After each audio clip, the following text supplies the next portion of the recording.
Welcome to No More Exam Point again. Common mistakes by applicants in the No More Platform PowerPoint test. हम यहाँ पर बात करेंगे जो डिज़ाइनर्स जो पावर पॉइंट एग्ज़ाम देते हैं उनसे पावर पॉइंट टेस्ट देते समय कुछ कॉमन मिस्टेक्स होती, उस कॉमन मिस्टेक्स के बारे में हम बातें करेंगे और ये कॉमन मिस्टेक्स आपको जो है टेस्ट में फेल करने के लिए रिस्पॉन्सिबल हो सकती है। अगर छोटी गलती है तो ठीक है, लेकिन अगर ये बड़ी गलती है तो डेफिनेटली जो है आप टेस्ट में फेल हो जाएंगे। तो कॉमन मिस्टेक्स बाय अप्लाइकेंट्स, देखिए मिस्टेक्स कई सारी हो सकती है ना। गाइडलाइंस को लेकर के कई सारी मिस्टेक्स हो सकती है, गाइडलाइंस को लेकर के हो सकती, स्ट्रक्चर को लेकर के हो सकती है, और भी कई टाइप की चीज़ों को लेकर के हो सकती है। लेकिन हम यहाँ पर कॉमन मिस्टेक्स बता रहे। कॉमन मिस्टेक्स मतलब कि जो डिज़ाइनर्स टेस्ट देते समय ये जो गलतियाँ होती है कॉमनली वो लोग दोहराते हैं। कॉमनली दोहराने की वजह से हमने जो है ये common mistakes by designers in the PowerPoint text का सेशन बनाया है।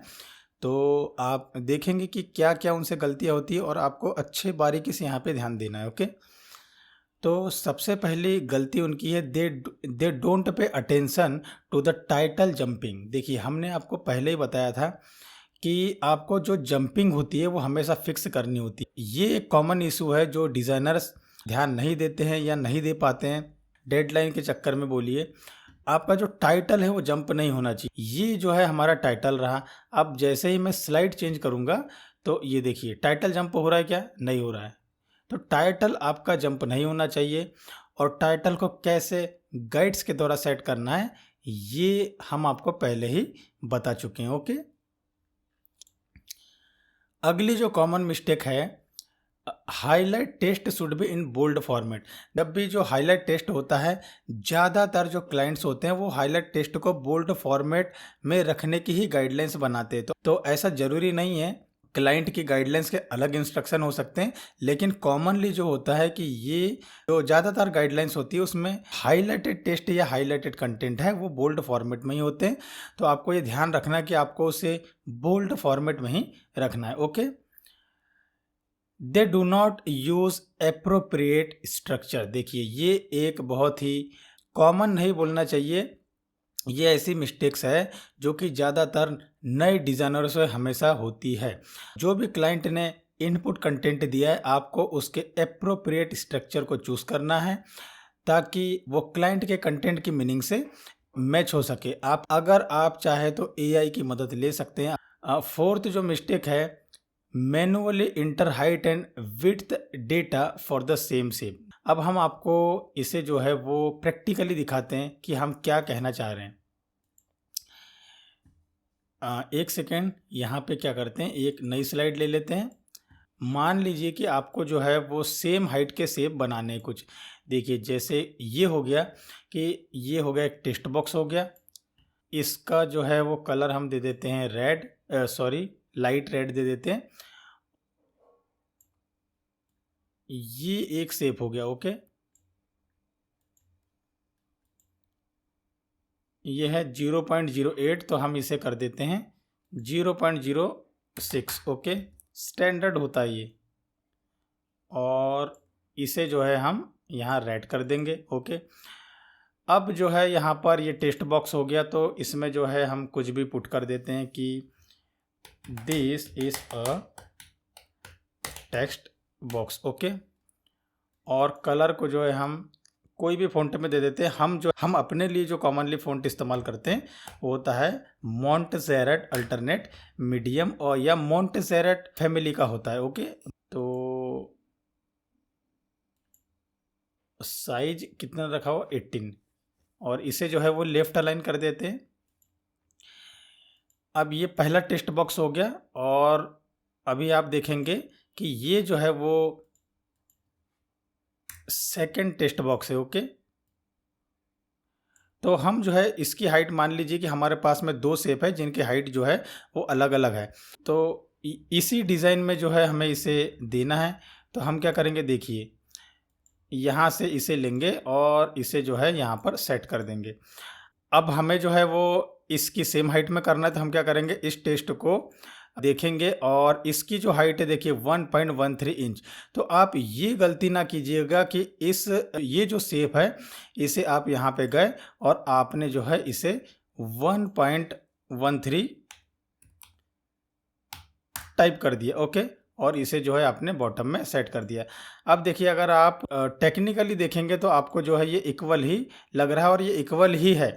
हम यहाँ पे आपको सजेस्ट करेंगे कि आप हर एक जो बारीक पॉइंट है आप उसके तरफ ध्यान दीजिए, क्योंकि देखिए अगर आप बारीक बारीक चीज़ों की तरफ ध्यान देंगे ना तो आपसे डिज़ाइंस में गलतियाँ नहीं होंगी। ये भी एक जो होता है एक लॉजिक होता है कि अगर आप बारीक बारीक चीज़ों पे भी ध्यान दे रहे हैं तो कभी ऐसा होगा ही नहीं आपके साथ में कि कोई बड़ी मिस्टेक आपसे हो जाए।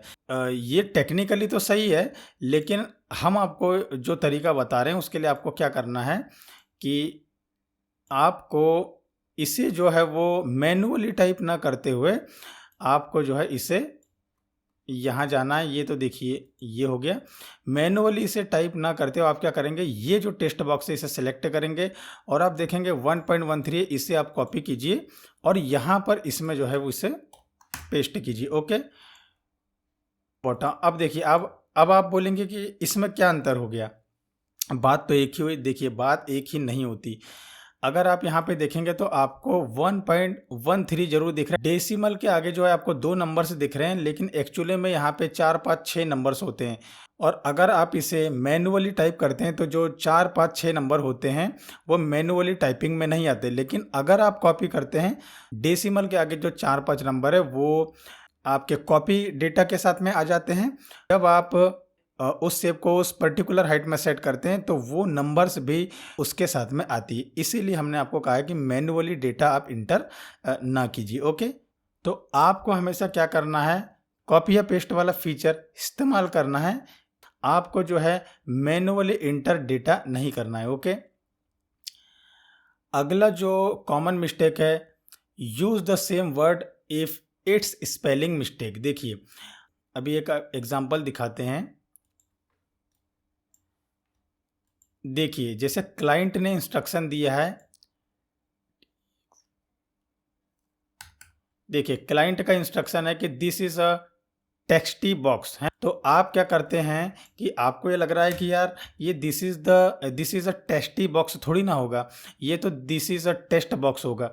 आपको बिल्कुल भी कंटेंट जो है वो चेंज नहीं करना है। We should never change the client data, okay. हमें क्लाइंट का डेटा बिल्कुल भी चेंज नहीं करना चाहिए। इसके बदले में आप क्या कर सकते हैं कि अगर जैसे देखिए यहाँ पर क्लाइंट का क्या इंस्ट्रक्शन था कि अगर आपको ऐसा लग रहा है कि इनपुट स्लाइड में कोई प्रॉब्लम है या किसी चीज़ को लेकर के गाइडलाइंस नहीं दी गई है तो आप जो है उसे येलो स्टिकर में शो कीजिए जिस प्रकार से इनपुट स्लाइड में दिखाया गया था, ओके। एडमिन आपको इंस्ट्रक्शन दे देंगे, या अगर आपको इंस्ट्रक्शन नहीं मिलते हैं और फिर भी आपको लगता है कि कोई गलती है तो सबसे पहले तो आप स्पेलिंग को वैसा का वैसा लिखिए। और जो है देखिए नो मोर प्लेटफॉर्म का एक जनरल रूल होता है कि अगर कोई कंटेंट मिस्टेक है तो उसका एक तरीका नो मोर प्लेटफॉर्म के पास में होता है कि आप कैसे उसे एडमिन को बताएंगे, ओके। तो वो जो है जब आप नो मोर प्लेटफॉर्म के ट्रेनिंग मटेरियल से देखेंगे तो आपको वहाँ पे इंस्ट्रक्शंस दे दिए जाएंगे, ओके। इसके बदले आप यहाँ पर क्या कर सकते हैं, देखिए हम यहाँ पे जो येलो स्टिकर पेस्ट कर रहे हैं, पावर पॉइंट टेस्ट में जिस क्लाइंट के लिए हमने स्लाइड बनाई है उस क्लाइंट के इंस्ट्रक्शन को फिलहाल में यहाँ पे फॉलो कर लेते हैं। तो समथिंग जो है वो येलो स्टिकर था, आउटलाइन नहीं थी, और हमें जो है यहाँ पर तो अभी फ़िलहाल के तौर पर जो है आप इसी को इंस्ट्रक्शन समझ लीजिए। और आपको क्या करना है कि आपको स्पेलिंग तो वैसी की वैसी रखनी है, लेकिन आपको जो है यहाँ पर मेंशन कर देना है कि there is a spelling mistake in the first text box, the right spelling should be text not testy, okay. तो इस प्रकार से जो है आपको क्लाइंट को इंस्ट्रक्ट कर देना है।